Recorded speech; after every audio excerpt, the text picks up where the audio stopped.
రేవంత్ రెడ్డికి strong counter ఇచ్చారు కేటీఆర్. దమ్ముంటే సీఎం పదవికి రాజీనామా చేసి మల్కాజ్గిరిలో పోటీకి రావాలని సవాల్ విసిరారు. మల్కాజ్గిరిలో ఇద్దరం పోటీ చేద్దామని ఛాలెంజ్ చేశారు. ఆ ఒక్క సీటులోనే ఇద్దరం తేల్చుకుందామన్నారు. కొడంగల్లో ఓడిపోయినప్పుడు రేవంత్ రెడ్డి మగాడు కాదా అని కేటీఆర్ ప్రశ్నించారు. రేవంత్ రెడ్డికి ఇన్ఫీరియారిటీ కాంప్లెక్స్ ఉందన్నారు. అందుకే అడ్డగోలు మాటలు మాట్లాడుతున్నాడని కేటీఆర్ ఫైర్ అయ్యారు.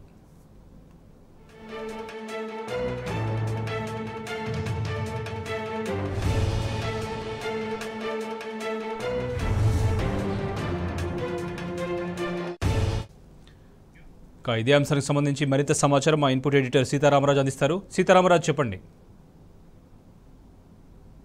వచ్చే లోక్సభ ఎన్నికల్లో బీఆర్ఎస్ పార్టీ ఒక సీటు కూడా గెలిచే అవకాశం లేదని కాంగ్రెస్ చేస్తున్న విమర్శను తీవ్ర స్థాయిలో తప్పుబట్టారు బీఆర్ఎస్ పార్టీ అధినేత.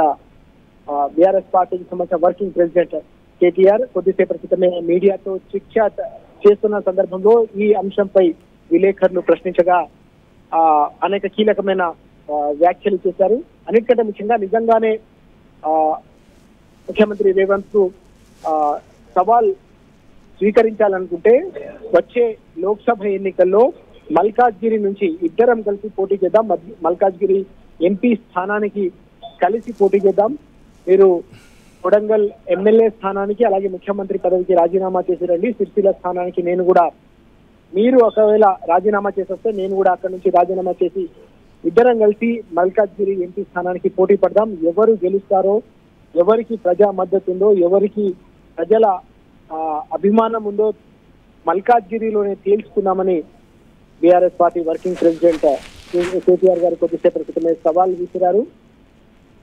గతంలో అనేక ఎన్నికల్లో, కొడంగల్లో జరిగిన ఎన్నికల్లో, అలాగే గతంలో మల్కాజ్గిరి పార్లమెంట్ పరిధి లోపల జరిగిన జిహెచ్ఎంసీకి సంబంధించిన ఎన్నికల్లో కావచ్చు, అసెంబ్లీ ఎన్నికల్లో కూడా మీరు ఎన్ని స్థానాలు గెలుచుకున్నారని కూడా సూటిగా కేటీఆర్ గారు ప్రశ్నించారు. కేటీఆర్ గారు విసిరిన సవాల్ పెద్ద ఎత్తున సంచలనంగా మారుతున్న పరిస్థితి స్పష్టంగా కనిపిస్తుంది.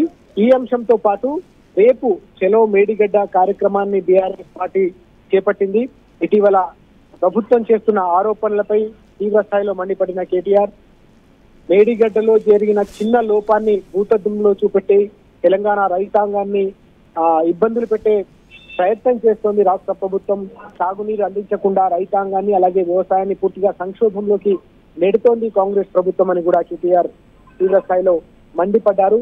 ప్రభుత్వం తన బాధ్యతలను విస్మరించి రైతాంగం జీవితాలతో ఆడుకుంటోందని కూడా ఆయన తీవ్ర స్థాయిలో విరుచుకుపడ్డారు. ఈ క్రమంలోనే ప్రజలకు వాస్తవాలు తెలిపేందుకు ఈ కార్యక్రమాన్ని చేపట్టామని చెప్పి కేటీఆర్ స్పష్టం చేశారు. 80కి పైగా ఉన్న పియర్స్ లో మిగతా పియర్స్ అన్ని కూడా గతంలో వచ్చిన భారీ వరదలను అన్నిటినీ కూడా తట్టుకొని పూర్తిగా బ్యారేజ్ నిలబడింది. కానీ ఇటీవలి కాలంలో ఈ కారణాలు ఏమైనా కానీ ఒక 2 పిల్లర్స్ లో చిన్నగా వచ్చిన లోపాలు కావచ్చు, చిన్నగా జరిగిన అగుళ్లను భూతద్దంలో చూపెట్టి పూర్తిగా కాళేశ్వరం ప్రాజెక్టుకు సంబంధించిన ఫలితాలు రాష్ట్ర రైతాంగానికి అందకుండా కుట్ర చేస్తున్నారు. దీనివల్ల పూర్తిగా తెలంగాణ రైతాంగం నష్టపోయే అవకాశం ఉంది, ప్రమాదం పొంచి ఉంది. దీంతో పాటు వేల ఎకరాలు, లక్షల ఎకరాలకు సాగునీరు అందకుండా పోయే ప్రమాదం ఉంది. ఇప్పటికే అనేక ప్రాంతాల్లో దీని ప్రభావం కూడా కనిపిస్తోంది.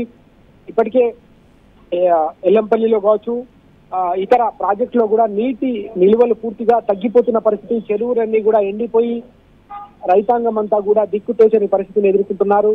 వర్షాభావ పరిస్థితుల నేపథ్యంలో కూడా పూర్తిగా సాగునీటి వసతి లేక పూర్తిగా రైతాంగం నష్టపోయే ప్రమాదం పొంచి ఉన్న ఈ క్రమంలో కాళేశ్వరం అనేది పూర్తిగా తెలంగాణకు ఒక వరప్రదాయం లాంటిది, ఒక కామధేను లాంటిది. అక్కడ తప్ప ఎక్కడ కట్టినా కూడా తెలంగాణకు అవసరమైన సాగునీటి అవసరాలు తీరే అవకాశం లేదని సిడబ్ల్యూసి సెంట్రల్ వాటర్ కమిషన్ కూడా స్పష్టంగా చెప్పిన నేపథ్యంలోనే రాష్ట్రానికి సంబంధించి 100 ఏళ్ల ముందు చూపుతో ఈ ప్రాజెక్టు నిర్మాణాన్ని రాష్ట్ర ప్రభుత్వం చేపట్టింది. ఆ ఫలితాలు కూడా గత 3-4 ఏళ్లుగా రాష్ట్రంలోని రైతాంగం అంతా కూడా అనుభవిస్తున్నారు. ఎక్కడా కూడా కరువు లేకుండా, ఎక్కడ పంటలు ఎండిపోయే పరిస్థితి లేకుండా లక్షల కోట్ల ఎకరాలకు మనం నీరు అందించగలిగాం. కానీ ఇప్పుడున్న పరిస్థితుల్లో పూర్తిగా మళ్ళీ 60 ఏళ్లలో తెలంగాణ ప్రజలు ఏ విధంగా నష్టం ఎదుర్కొన్నారో అదే నష్టాన్ని తెలంగాణ రైతాంగం మరోసారి ఎదుర్కొనే పరిస్థితులు నెలకొన్నాయి. కాబట్టి వెంటనే భేషజాలకు పోకుండా రాజకీయాలను పక్కన పెట్టి మేడిగడ్డ ప్రాజెక్టుకు సంబంధించి 1-2 పియర్స్ కి ఏవైతే పగుళ్లున్నాయో వాటిని వెంటనే మరమ్మత్తు చేపట్టాలని కూడా ఆయన రాష్ట్ర ప్రభుత్వాన్ని డిమాండ్ చేశారు. మరోవైపు పోటీగా రేపు కాంగ్రెస్ పార్టీ చేపడుతున్న ఆ పాలమూరు యాత్రను కూడా కేటీఆర్ గారు తప్పుపట్టారు. ఈ రాజకీయ డ్రామాల వల్ల రైతాంగానికి ప్రయోజనం లేదని కూడా ఆయన తీవ్ర స్థాయిలో మండిపడిన పరిస్థితి చాలా స్పష్టంగా కనిపిస్తోంది. దక్షిణ తెలంగాణకు సంబంధించి కృష్ణా జలాలను పూర్తిగా కేంద్రానికి కట్టబెట్టడం ద్వారా దక్షిణ తెలంగాణ భవిష్యత్తులో ఎడారిగా మారిపోయే ప్రమాదం పొందుతుందనే అంశాన్ని కూడా ఆయన ప్రస్తావించిన సందర్భం స్పష్టంగా మనకు కనిపిస్తా ఉంది.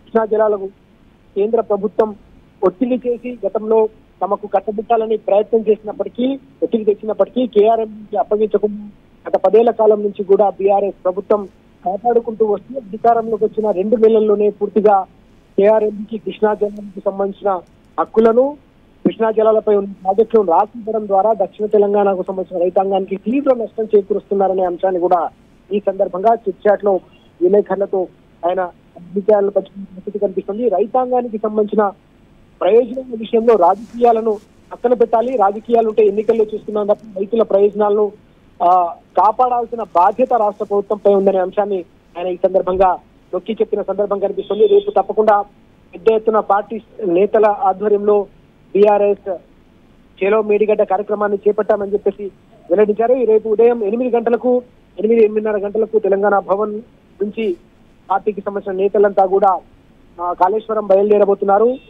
కాళేశ్వరంకు గుండెకాయ లాంటి మేడిగడ్డ నుంచి మేడిగడ్డకు చేరుకుంటారు. అక్కడ పూర్తిగా ఏ విధంగా ప్రాజెక్టుకు సంబంధించిన మిగతా పియర్స్ అన్ని కూడా ఏ విధంగా ఉన్నాయి, అలాగే 1-2 పియర్స్ కు జరిగిన చిన్న నష్టం కావచ్చు, జరిగిన చిన్న లోపాన్ని కూడా వారు చూడబోతున్నారు. దీనికి కొనసాగింపుగా కూడా కేవలం మేడిగడ్డ అనేది కేవలం ఒక భాగం మాత్రమే, పూర్తిగా కాళేశ్వరం అనే ఒక సమాహారంలో సమగ్రమైన స్వరూపంలో ఒక చిన్న భాగం మాత్రమే. వీటికి తోడుగా అండర్ గ్రౌండ్ టన్నెళ్లు, భారీ రిజర్వాయర్లు, అండర్ గ్రౌండ్ సబ్ స్టేషన్లు, భారీ కాలువలు, వీటికి తోడుగా అండర్ గ్రౌండ్ పంప్ హౌస్, ఇలా అనేక కీలకమైన ప్రాజెక్టులన్నీ కూడా పూర్తి చేసిన తర్వాతనే పూర్తిగా కాళేశ్వరం అనేది ఒక వరప్రదాయినిగా తెలంగాణకు మారింది. కానీ కేవలం మేడిగడ్డను ఒకదాన్ని సాకుగా చూపించి మొత్తం తెలంగాణను ఎండగొట్టే ప్రయత్నం ఏదైతే చేస్తా ఉన్నారో, ఇది కాంగ్రెస్ చేస్తున్న ఈ ప్రయత్నాల వల్ల, ఈ కుట్రల వల్ల తెలంగాణ సమాజం, తెలంగాణ రైతాంగం ఇప్పటికీ కాంగ్రెస్ పార్టీని క్షమించదు అని కూడా ఆయన స్పష్టంగా చెప్పిన సందర్భం అయితే కనిపిస్తోంది. పార్టీ ఇప్పటికే రేపు చేపట్టబోతున్న ఈ కార్యక్రమానికి పూర్తి స్థాయిలో సన్నాహాలు చేసిన సందర్భం కూడా స్పష్టంగా మనకు కనిపిస్తా ఉంది. Shobhan. Right Sitaramaraju, thank you.